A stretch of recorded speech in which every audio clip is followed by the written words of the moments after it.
श्री स्वामी समर्थ मंडळी. घरगुती जेवण या यूट्यूब चॅनलमध्ये आपलं खूप खूप स्वागत आहे. जशी जशी उन्हाळ्याची चाहूल लागते तशी बाजारातून कोथिंबीर नाहीशी होते.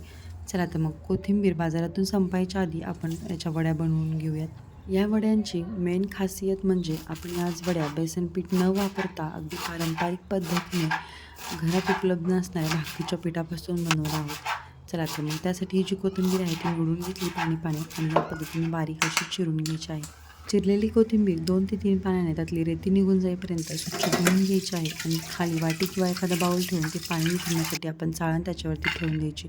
कोथिंबीरीतलं पाणी निथळतं तोपर्यंत वाटण तयार करून घेऊयात. 10 ते 15 लसूण पाकळ्या, 4 ते 5 हिरव्या मिरच्या, 1 चमचा जिरं आणि पाव चमचा ओवा हे सगळं मिक्सरला आपण बारीक करून घेणार आहोत. वाटण तयार झाल्यानंतर पाणी निथळलेली कोथिंबीर एका प्लेटमध्ये काढून घ्यायची. त्याच्यामध्ये हे तयार झालेलं वाटण घालून घ्यायचं आहे आणि काही ज्या आपल्या घरामध्ये मसाले आहेत ते आपण याच्यामध्ये ॲड करणार आहोत.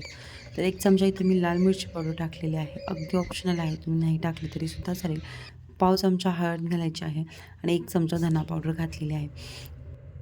एका वाटीने सगळी दोन्ही पिठं मोजून घेतलेली होती. तर 2 वाट्या इथे मी ज्वारीचं पीठ घेतलेलं आहे आणि अर्धी वाटी गव्हाचं पीठ घेतलेलं आहे. चवीनुसार मीठ घालायचं आणि हे सगळं पीठ आपल्याला पाणी न घालता सुरुवातीला मिक्स करून घ्यायचं आहे. नंतर गरज भासलीच तर फक्त पोहे खायचे 2-3 चमचे पाणी याच्यामध्ये ॲड करून हे सगळं पीठ आपल्याला व्यवस्थित मळून घ्यायचं आहे. जेवढं तुम्ही याच्यामध्ये पाणी कमी घालाल तेवढं ह्या ज्या वड्या ज्या आहेत ते खुसखुशीत लागतात. सगळ्या पीठ आपलं मळून झालेलं आहे. छोटेसे गोळे तयार करायचा आणि याचा गोल असा रोल बनवून घ्यायचा. तर इथे आपण पाणीसुद्धा कमी वापरलं आणि पीठसुद्धा कमी वापरलं.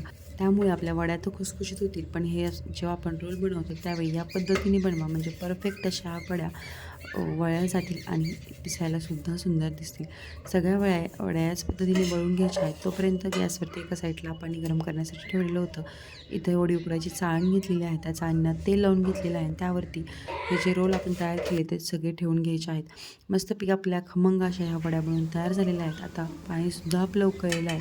त्यावरती या वड्या ठेवायच्या आणि झाकण ठेवून पूर्ण 10 ते 15 मिनटं आपण याला स्टीम करून घ्यायचं आहे मीडियम गॅसवरती आणि थंड झाल्यानंतर या वड्या आपण काढून घेणार आहोत.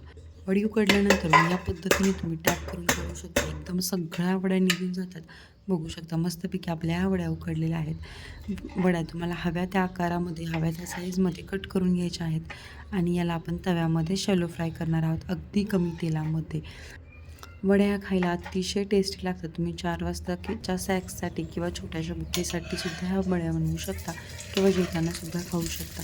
मग थोड्याशा तेलामध्ये सगळ्या वड्या एकाच वेळी घालून घ्यायच्या आहेत. हवं तर तुम्ही थोड्या थोड्यासुद्धा परतून घेऊ शकता, पण मी इथे एकाच वेळी सगळ्या घालून घेणार आहे आणि मस्तपैकी मीडियम गॅसवरती 4 ते 5 मिनटं ह्या वड्या खरपूस होईपर्यंत आपल्याला परतून घ्यायच्या.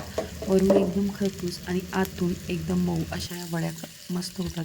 खाताना अजिबात घशात वगैरे अडकत नाहीत. चवीला अप्रतिम लागतात.